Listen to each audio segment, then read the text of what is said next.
SIP और lump sum, ये दोनों क्या होते हैं? इन दोनों में से बेटर कौन सा है? क्या हमें एसआईपी करनी चाहिए या लमसम में ज़्यादा प्रॉफिट होता है? हम इन सभी चीज़ों को एग्जाम्पल के साथ समझेंगे। इसके अलावा मैं आपको प्रैक्टिकली एसआईपी करके दिखाऊंगा और लमसम में भी पैसे इन्वेस्ट करके दिखाऊंगा, ताकि आप जब कभी एसआईपी या लमसम में इन्वेस्ट करो तो आपको पता रहे कि कैसे इन्वेस्ट करना है। ठीक है। और वीडियो के लास्ट में मैं आपको कुछ बहुत ही इंपॉर्टेंट पॉइंट्स भी बताऊंगा जिन्हें आपके लिए जानना बहुत ही ज़रूरी है। तो इस वीडियो की शुरुआत हम बिल्कुल स्टार्टिंग से करते हैं और समझते हैं सबसे पहले एसआईपी और लमसम को। देखो, इन्हें समझने का सबसे आसान तरीका है कि सबसे पहले इनके नाम को समझ लो। एसआईपी का मतलब होता है सिस्टमैटिक इन्वेस्टमेंट प्लान। इसके नाम से हमें ये पता चल रहा है कि ये एक इन्वेस्टमेंट प्लान है जो सिस्टमैटिक है। अब ये सिस्टमैटिक क्या होता है, कैसे होता है, हम इसे समझते हैं। एसआईपी में क्या होता है, हम एक डेट फिक्स करते हैं। सपोज करो मेरी सैलरी आती है महीने की लास्ट में 30 तारीख को, तो मैं ये डिसाइड किया कि मैं हर महीने की 1 तारीख को एसआईपी करूंगा। मैंने एक डेट सिलेक्ट कर ली 1 तारीख, और मैं हर महीने कुछ पैसे इन्वेस्ट कर रहा हूँ, एसआईपी कर रहा हूँ। तो ये एक सिस्टम बन गया कि मैं हर महीने 1 तारीख को पैसे इन्वेस्ट कर रहा हूँ। तो ये एक सिस्टम बन गया, इसलिए हम इसको बोल रहे हैं सिस्टमैटिक इन्वेस्टमेंट प्लान। ठीक है। वहीं अगर लमसम को देखा जाए तो लमसम को हिंदी में बोलेंगे इकट्ठा। मतलब अगर मेरे को पैसे इकट्ठे इन्वेस्ट करने हैं तो मैं लमसम इन्वेस्टमेंट करूंगा। मतलब लमसम इन्वेस्टमेंट में हम हर महीने पैसे इन्वेस्ट करने की जगह इकट्ठे पैसे इन्वेस्ट कर देते हैं, इसलिए हम इसे बोलते हैं लमसम।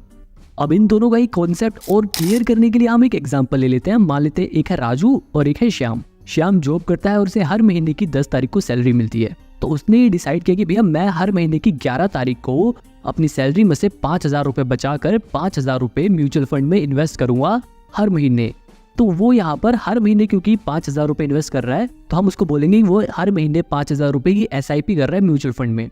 वहीं दूसरी तरफ राजू है जिसने कोई प्रॉपर्टी बेची है, उसके पास जैसे तैसे भी उसके पास 5 लाख रुपए थे जिसे वो इकट्ठे म्यूचुअल फंड में इन्वेस्ट करना चाहता है। तो अब वो अगर उन पैसों को इकट्ठे म्यूचुअल फंड में इन्वेस्ट करना चाहता है तो वो लमसम इन्वेस्टमेंट करेगा। अब ये देखते हैं कि एसआईपी और लमसम में इन्वेस्ट करने का क्या स्टेप है, क्या प्रोसीजर है। अब अगर श्याम को एसआईपी करनी है तो वो कैसे करेगा? जैसे एग्जांपल के तौर पर इस म्यूचुअल फंड में श्याम इन्वेस्ट करना चाहता है। अब यहाँ पे मैं आपको क्लियरली बता दूं कि ये कोई रिकमेंडेशन नहीं है, बस मैं यहाँ पर इसके जरिए आपको ये सिखाना चाहता हूँ कि अगर एसआईपी करनी होगी तो वो किस ऑप्शन पे क्लिक करके करेगा। ठीक है। तो अगर उसे एसआईपी करनी है तो सबसे पहले वो जिस भी म्यूचुअल फंड में एसआईपी करना चाहता है उसे चूज करेगा। इसके बाद जैसे ही आप म्यूचुअल फंड पर क्लिक करोगे आपके पास 2 ऑप्शन आ जाएंगे। एक है 1 टाइम का ऑप्शन और दूसरा है स्टार्ट एसआईपी का ऑप्शन। अब क्योंकि उसे एसआईपी करनी है, उसे हर महीने थोड़े थोड़े पैसे इन्वेस्ट करने हैं, तो वो स्टार्ट एसआईपी वाले ऑप्शन पे क्लिक करेगा। ठीक है। स्टार्ट एसआईपी पे क्लिक करने के बाद अब उसे अमाउंट डालना होगा कि वो कितने रुपए की एसआईपी करना चाहता है। जैसे कि वो 5,000 रुपए की एसआईपी करना चाहता है तो वो 5,000 रुपए पे क्लिक करेगा। इसके बाद नीचे देखो एक ऑप्शन दिखा रहा है एसआईपी डेट। अब यहाँ पर उसे ये सिलेक्ट करना है कि वो हर महीने की किस तारीख को एसआईपी करना चाहता है। तो उसे डेट सिलेक्ट करने के लिए इस कैलेंडर वाले ऑप्शन पे क्लिक करना है। इसके बाद मोबाइल में कैलेंडर का ऑप्शन खुल जाएगा जहां पर वो डेट सिलेक्ट कर सकता है। क्योंकि हमारे एग्जांपल के अकॉर्डिंग श्याम हर महीने की 11 तारीख को एसआईपी करेगा तो वो यहाँ पर 11 सिलेक्ट कर लेगा। ठीक है। और यहाँ पर अपडेट वाले ऑप्शन पे क्लिक कर देगा। अब उसके बाद इसे स्टार्ट एसआईपी वाले ऑप्शन पे क्लिक करके पेमेंट कर देनी है। ठीक है। वापस अगर राजू के पास चले तो उसे लमसम इन्वेस्टमेंट करनी है, उसे एक ही बार पैसे इन्वेस्ट करने हैं। तो वो भी सबसे पहले अपनी रिक्वायरमेंट के हिसाब से, अपने हिसाब से जिसको म्यूचुअल फंड सही लगता है वो म्यूचुअल फंड सिलेक्ट करेगा। उसके बाद उस म्यूचुअल फंड पे क्लिक करने के बाद उसके पास भी 2 ऑप्शन आ जाएंगे, स्टार्ट एसआईपी और 1 टाइम का। अब क्योंकि वो लमसम इन्वेस्टमेंट करना चाहता है, इकट्ठे पैसे इन्वेस्ट करना चाहता है, तो उसे 1 टाइम वाले ऑप्शन पे क्लिक करना है। 1 टाइम ऑप्शन पे क्लिक करते ही यहाँ पे सिर्फ उसको अमाउंट डालना है कि वो कितने रुपए इन्वेस्ट करना चाहता है। और हमारे एग्जांपल में क्योंकि राजू 5 लाख रुपए इकट्ठे इन्वेस्ट कर रहा है तो उसे यहाँ पर 5 लाख रुपए सिलेक्ट कर लेना है। इसके बाद इन्वेस्ट वाले ऑप्शन पे क्लिक कर देना है। तो बेसिकली ये मैंने सिर्फ नॉलेज पर्पस के लिए यहाँ पर आपको बताया है। फिर से मैं आपको बता दूं कि ये कोई रिकमेंडेशन नहीं है। अब ये जानते हैं कि आखिर फायदा किस में है, एसआईपी में फायदा है या लमसम इन्वेस्टमेंट में फायदा है। तो देखो, इसे समझने के लिए एक बार हम रिटर्न कैलकुलेटर खोल लेते हैं। फिलहाल मैं ग्रो का रिटर्न कैलकुलेटर इस्तेमाल कर रहा हूँ। अब यहाँ पर मंथली इन्वेस्टमेंट में आपको वो अमाउंट डालना है जितना आप हर महीने इन्वेस्ट करना चाहते हो। मैंने यहाँ पर 5,000 डाल दिए और यहाँ पर नीचे है एक्सपेक्टेड रिटर्न रेट। अभी फिलहाल यहाँ पर 12% का है, मैं इसे 14% का कर देता हूँ क्योंकि मेरे हिसाब से इंडिया एक डेवलपिंग कंट्री है तो 14% तो मिल ही सकता है अगर हमने अच्छा म्यूचुअल फंड चूज किया तो। टाइम पीरियड सिलेक्ट कर देते हैं। अगर मान लो श्याम 20 साल का है और वो अगले 25 सालों के लिए इन्वेस्ट करना चाहता है तो हम यहाँ पर 25 साल डाल देते हैं। तो 25 साल में श्याम टोटल 15 लाख रुपए इन्वेस्ट कर रहा है और उसके 15 लाख रुपए लगभग 1,36,36,00,000 रुपए हो जाएंगे। उसको लगभग 1,21,00,000 रुपए का रिटर्न मिलेगा, मतलब फायदा होगा। मैंने टाइम पीरियड 25 साल इसलिए लिया है क्योंकि मेरे अकॉर्डिंग अगर वो 20 साल से इन्वेस्टमेंट स्टार्ट कर देता है और 25 साल तक वो 45 का हो जाएगा, उसके बाद उसके पास इतना पैसा रहेगा कि वो आराम से इनमें से कुछ पैसों को इस्तेमाल भी कर सकता है और कुछ पैसों को दोबारा से री इन्वेस्ट कर सकता है। हालांकि अगर हम इस टाइम पीरियड को बढ़ा दें, अगर मान लो वो 25 साल की जगह 30 साल तक पैसे इन्वेस्ट करता है, तो ऑलमोस्ट उसे 2 करोड़ 60 लाख रुपए का फायदा हो जाएगा। वहीं अगर इस 30 साल को 35 साल बदल दिया जाए, मतलब अगर वो 35 साल तक इन्वेस्ट करता है तो उसके पास टोटल 5 करोड़ 40 लाख रुपए हो जाएंगे। और क्योंकि वो 20 साल से इन्वेस्ट कर रहा है तो 35 साल बाद वो 55 साल का हो जाएगा और उसके पास ऑलमोस्ट 5.5 करोड़ रुपए होंगे। अब देखो यहाँ पर ये समझो कि सबकी रिक्वायरमेंट अलग होती है। किसी को पैसे जल्दी चाहिए होते हैं, कोई अपने रिटायरमेंट के लिए पैसे इकट्ठा करता है, तो किसी को अपना घर खरीदने के लिए पैसा चाहिए होता है। तो सिंपल सा फंडा ये है, अगर आपको जल्दी ज़्यादा पैसे चाहिए तो आपको 2 काम करने होंगे, या तो आप ज़्यादा पैसे इन्वेस्ट करो या तो आपको ज़्यादा रिटर्न मिले।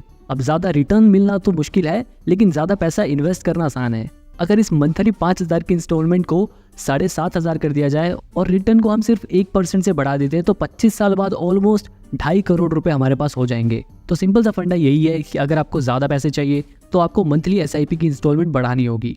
अब चलते हैं लमसम पर। अब जैसे कि एग्जांपल में राजू 5 लाख रुपए की लमसम इन्वेस्टमेंट कर रहा है, तो 5 लाख रुपए की इन्वेस्टमेंट अगर वो 25 सालों के लिए करता है तो उसके पास लगभग 1 करोड़ 32 लाख रुपए हो जाएंगे। अब अगर आप ध्यान दो तो आप देख सकते हो कि लमसम में भी 5 लाख रुपए लगाने के बाद 25 साल बाद लगभग 1 करोड़ 32 लाख रुपए हो रहे हैं, जबकि SIP में भी सिर्फ 5,000 रुपए हर महीने लगाने से 25 साल बाद लगभग 1 करोड़ 36 लाख रुपए हो रहे हैं। मतलब ज़्यादा दोनों में डिफरेंस नहीं है, लेकिन डिफरेंस इस चीज़ का है कि SIP में आपकी जो टोटल इन्वेस्टेड वैल्यू है, आप टोटल 15 लाख रुपए इन्वेस्ट कर चुके होगे, वही लमसम में 5 लाख रुपए ही 1 करोड़ 32 लाख रुपए हो जाएंगे।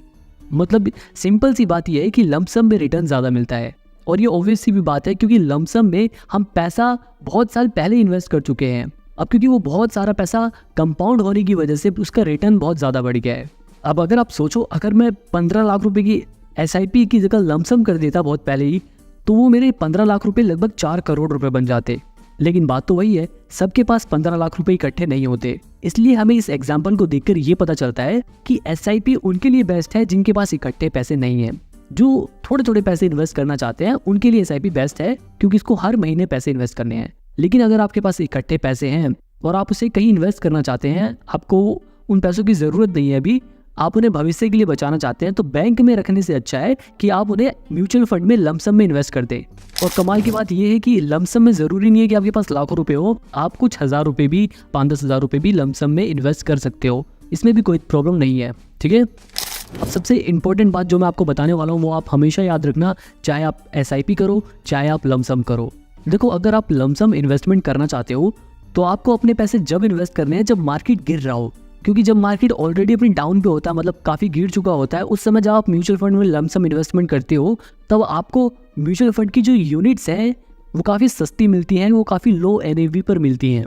अब आगे बढ़ने से पहले मैं आपको NAV के बारे में बता देता हूँ। देखो, जब आप किसी म्यूचुअल फंड में SIP करते हो या लमसम करते हो तो जितने भी पैसे आप इन्वेस्ट करते हो उसके बदले में आपको कुछ म्यूचुअल फंड की यूनिट्स मिलती है, और इन म्यूचुअल फंड की यूनिट्स का प्राइस होता है NAV में। मतलब जैसे एक म्यूचुअल फंड की यूनिट का प्राइस मान लो 100 NAV है, तो अगर आप 10,000 रुपये इन्वेस्ट करते हो तो आपको उस म्यूचुअल फंड की 100 यूनिट्स मिल जाएंगी। तो इसे हम ऐसे समझ सकते हैं कि जो NAV होती है वो म्यूचुअल फंड के प्राइस की तरह होती है, इसीलिए हम इसको नेट एसेट वैल्यू बोलते हैं। ठीक है, अब इस NAV का कॉन्सेप्ट आपको वीडियो में आगे जो चीज़ें मैं आपको बताने वाला हूँ उन्हें समझने में काफ़ी मदद करेगा। ठीक है, तो अब हम समझते हैं SIP और लमसम के बीच की डिफरेंस के बारे में। देखो, सबसे पहला डिफरेंस आता है इन्वेस्टमेंट अमाउंट के ऊपर। SIP में आप हर महीने एक फिक्स अमाउंट इन्वेस्ट करते हो, लेकिन लमसम में हम एक बार में बड़ा सा अमाउंट इन्वेस्ट करते हैं। दूसरा डिफरेंस आता है मार्केट टाइमिंग के ऊपर। जैसे कि लमसम में हम इकट्ठा एक ही बार में ज़्यादा पैसा इन्वेस्ट करते हैं, तो इससे क्या होता है कि मार्केट की फ्लक्चुएशंस का हमारी इन्वेस्टमेंट पे असर पड़ता है। अब ये मार्केट फ्लक्चुएशन क्या होती है, इसे समझने के लिए आप इस चार्ट को देखो। सपोज करो आपने इस पॉइंट पर किसी भी म्यूचुअल फंड में लमसम इन्वेस्टमेंट करी, और हुआ क्या कि कुछ समय बाद उस म्यूचुअल फंड की वैल्यू गिर गई, उसकी NAV गिर गई, लेकिन लॉन्ग टर्म में वापस उस म्यूचुअल फंड ने अच्छा परफॉर्म किया और वापस बढ़ गया। अब अगर आप यहाँ पर ध्यान दो तो आपको लॉन्ग टर्म में अच्छा रिटर्न तो मिला है, लेकिन अगर आप इस पॉइंट की जगह इस समय पर लमसम इन्वेस्टमेंट करते तो आपको और ज़्यादा रिटर्न मिलता। जबकि अगर SIP की बात करें तो उसमें हर महीने एक फिक्स अमाउंट इन्वेस्ट किया जाता है, जिसकी वजह से जो मार्केट की फ्लक्चुएशंस होती है, उतार चढ़ाव होते हैं, वो एवरेज हो जाते हैं। अब ये कैसे होता है, हम इसे भी चार्ट के हिसाब से समझ लेते हैं। अब क्योंकि आप हर महीने इसमें इन्वेस्ट करोगे तो आप जब मार्केट गिरेगा तब भी इन्वेस्ट करोगे, जब मार्केट बढ़ेगा तब भी इन्वेस्ट करोगे, जब वापस नीचे गिरेगा तब भी इन्वेस्ट करोगे, जब वापस बढ़ेगा तब भी इन्वेस्ट करोगे, क्योंकि आप हर महीने इन्वेस्ट करते जा रहे हो, चाहे मार्केट गिर रहा है चाहे मार्केट बढ़ रहा है, जिसकी वजह से ये जो फ्लक्चुएशंस हैं वो एवरेज हो जाती है। जैसे सिर्फ एग्जांपल के लिए मान लो आपने एक बार 100 रुपये की NAV पर कोई म्यूचुअल फंड खरीदा और अगले महीने उस म्यूचुअल फंड की NAV गिरकर 50 पे आ गई। अब क्योंकि आप हर महीने म्यूचुअल फंड में इन्वेस्ट कर रहे हो, तो अगले महीने भी आपने जब उसको खरीदा तो अब आपको उस म्यूचुअल फंड की एक यूनिट 50 रुपये में मिल रही है। अब वापस जब बढ़ा तो वापस 100 रुपये में मिल रही है, फिर जब गिरा तो फिर 50 में मिल रही है, और फिर जब बढ़ा तो वापस 100 रुपये मिल रही है। अब अगर इन सबको एवरेज कर दिया जाए तो आपको एक NAV का प्राइस 80 रुपये का पड़ेगा। आई होप अब आपको ये एवरेजिंग मार्केट फ्लक्चुएशन का मतलब समझ आ गया होगा। और यही हमारा तीसरा डिफरेंस भी है कॉस्ट एवरेजिंग का, क्योंकि SIP में जब नीचे मार्केट जाता है आप तब भी इन्वेस्ट करते हो, जिसकी वजह से आपको सस्ते में म्यूचुअल फंड मिल जाता है, और वापस जब नॉर्मल प्राइस पे जाता है तब भी आप इन्वेस्ट कर रहे हो, हाई पे भी इन्वेस्ट करते हो, लो पे भी इन्वेस्ट करते हो, जिसकी वजह से जो NAV की कॉस्ट हो जाती है वो एवरेज हो जाती है। जैसे यहाँ पर इस एग्जाम्पल में जो NAV की कॉस्ट हो जा रही थी वो एवरेज होकर 80 रुपये पर आ गई थी, जबकि लमसम में ऐसा कुछ नहीं होता। चौथा डिफरेंस है फ्लेक्सिबिलिटी का। SIP के जरिए आप काफ़ी कम पैसे से भी इन्वेस्टमेंट करना स्टार्ट कर सकते हो, लेकिन लमसम में यूजुअली लोग ज़्यादा पैसा ही इन्वेस्ट करते हैं। इसके अलावा SIP जो होती है वो यूजुअली लॉन्ग टर्म के लिए करी जाती है, और लमसम इन्वेस्टमेंट ज़्यादा शॉर्ट टर्म के लिए करी जाती है, लेकिन ऐसा नहीं है कि आप इसे लॉन्ग टर्म के लिए नहीं कर सकते, इसे लॉन्ग टर्म के लिए भी किया जा सकता है। ओके, तो फाइनली अब ये जानते हैं कि SIP किसे करनी चाहिए और लमसम किसे करनी चाहिए। तो SIP की बात करें तो SIP बिल्कुल नए इन्वेस्टर के लिए सबसे बेस्ट है, क्योंकि इसमें आपको रेगुलरली हर महीने पैसे इन्वेस्ट करने हैं। इसमें आपको ज़्यादा दिमाग भी खराब नहीं करना, एक बार ऑटोमेटेड सेट करते ही अपने आप ऑटोमेटिकली हर महीने आपकी सेट की गई डेट पर पैसे कटने लगेंगे। और अगर बाई चांस आपके अकाउंट में किसी महीने पैसे नहीं भी हैं तो कोई भी दिक्कत नहीं है, इस केस में भी आपके ऊपर कोई पेनल्टी वगैरह नहीं लगेगी। इसमें कोई क्राइटेरिया नहीं है कि आपको ज़्यादा पैसे इन्वेस्ट करने हैं। अगर किसी महीने पैसे नहीं भी होते तब भी कोई दिक्कत नहीं है, आप उस महीने SIP मत करो, कोई दिक्कत नहीं है, उसके कोई अलग से चार्जेस नहीं कटते। लेकिन अच्छा तो यही रहेगा कि अगर कोई SIP कर रहा है तो हर महीने करे। इसके अलावा SIP वो लोग भी कर सकते हैं जिनके पास कम पैसे हैं, क्योंकि SIP में आप मिनिमम 100 रुपये से 500 रुपये तक से भी इन्वेस्टमेंट करना स्टार्ट कर सकते हो। इसके अलावा SIP उन लोगों के लिए भी बेस्ट है जो लॉन्ग टर्म इन्वेस्टर हैं, जिन्हें लंबे समय के लिए अपने पैसे इन्वेस्ट करने हैं, उनके लिए भी SIP बेस्ट ऑप्शन है। और इसके अलावा जो लोग रिस्क कम लेना चाहते हैं, जिन्हें ज़्यादा रिस्क नहीं लेना, कम रिस्क के साथ अपने पैसे भी ग्रो करने हैं, उनके लिए SIP अच्छा ऑप्शन है, क्योंकि इसके अंदर बैंक और FD से कहीं ज़्यादा रिटर्न भी मिलता है और रिस्क काफ़ी कम हो जाता है। इसके अलावा SIP सीनियर सिटीजन और रिटायर्ड लोगों के लिए भी बेस्ट ऑप्शन है, क्योंकि इसके अंदर कुछ ऐसे SIP भी होती है जहां से रेगुलर इनकम जनरेट करी जा सकती है। ऐसी SIP में इन्वेस्ट करके जो डेट ओरिएंटेड या फिर डिविडेंड यील्ड वाले म्यूचुअल फंड्स होते हैं। अब बात करें अगर लमसम की, तो ये उन लोगों के लिए बेस्ट है जिनके पास पहले से ही बहुत ज़्यादा पैसा इकट्ठा है। जैसे कि अगर कोई प्रॉपर्टी बेचने में पैसा मिलता है या बोनस मिल गया किसी महीने, तो आप एकदम से मिले उस ज़्यादा पैसे को लमसम में इन्वेस्ट कर सकते हो। इसके अलावा लमसम उन लोगों के लिए बेस्ट ऑप्शन है जिनके पास पैसा पड़ा हुआ है और उनको मार्केट अपॉर्चुनिटी मिल गई। जैसे कि मान लो अगर मार्केट गिरा और आपके पास पैसा पड़ा है तो आप उसमें लमसम इन्वेस्टमेंट कर सकते हो, क्योंकि उस समय आपको लो NAV पर भी म्यूचुअल फंड की ज़्यादा यूनिट्स मिल जाएंगी, जिससे आपको लॉन्ग टर्म में और ज़्यादा फायदा हो जाएगा। इसके अलावा जो लोग थोड़ा ज़्यादा रिस्क लेना चाहते हैं उन लोगों के लिए भी लमसम अच्छा ऑप्शन होता है, क्योंकि जैसा कि मैंने आपको ऊपर राजू का एग्जांपल दिया था, इसके अंदर ज़्यादा रिटर्न भी मिल सकता है। पर ध्यान रहे, रिस्क इसलिए है क्योंकि इसके अंदर मार्केट वॉलेटिलिटी भी, मार्केट की फ्लक्चुएशंस भी फेस करनी पड़ सकती है। तो अब आपको जल्दी से इनका क्विक डिफरेंस बता देता हूँ। एक तरफ SIP, एक तरफ है लमसम। सबसे पहली क्राइटेरिया की बात करें तो इन्वेस्टमेंट अमाउंट। SIP में आप एक फिक्स अमाउंट चाहे कम या ज़्यादा रेगुलर इंटरवल पर इन्वेस्ट करते हो, लेकिन लमसम में आप एक बड़ा सा अमाउंट एक ही बार में इकट्ठा इन्वेस्ट कर देते हो। मार्केट टाइमिंग की बात करें तो SIP में आप मार्केट की फ्लक्चुएशंस को एवरेज आउट कर सकते हैं, लेकिन लमसम में मार्केट फ्लक्चुएशंस हमें झेलनी पड़ सकती है। इसके अलावा कॉस्ट एवरेजिंग की बात करें तो SIP में कॉस्ट एवरेजिंग का बेनिफिट मिलता है, लेकिन लमसम में ऐसा कुछ नहीं होता। फ्लेक्सिबिलिटी की बात करें तो SIP ज़्यादा फ्लेक्सिबल है और लमसम कम।